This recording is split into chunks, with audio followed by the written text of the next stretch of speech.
ناظرین السلام علیکم ورحمۃ اللہ وبرکاتہ۔ ایک دفعہ کا ذکر ہے کہ ڈاکوؤں کا ایک گروہ ڈکیتی کے لیے ایسے مقام پر پہنچا۔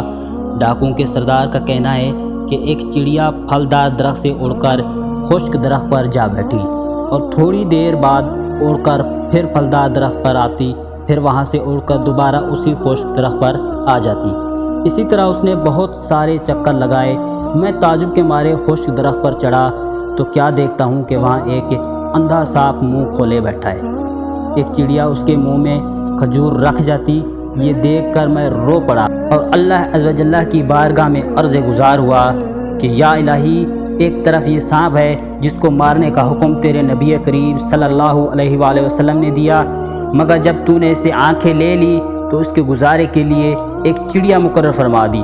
دوسری طرف میں تیرا مسلمان بندہ ہونے کے باوجود مسافروں کو ڈرا دھمکا کر لوٹ لیتا ہوں۔ اسی وقت غیب سے ایک آواز گونج اٹھی، اے فلاں، توبہ کے لیے میرا دروازہ کھلا ہے۔ یہ سن کر میں نے اپنی تلوار توڑ ڈالی اور کہنے لگا، میں اپنے گناہوں سے باز آیا، میں اپنے گناہوں سے باز آیا۔ پھر وہی غیبی آواز سنائی دی، ہم نے تیری توبہ قبول کر لی۔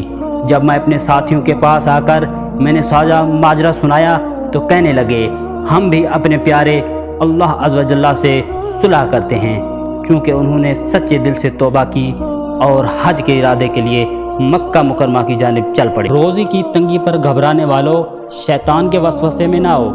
12ویں پارے کی پہلی آیات میں اللہ پاک فرماتے ہیں کہ زمین پر چلنے والا کوئی ایسا نہیں جس کا رزق اللہ کے ذمہ کرم پر نہ ہو۔ سبحان اللہ۔ صلو علی الحبیب صلی اللہ تعالی علی محمد۔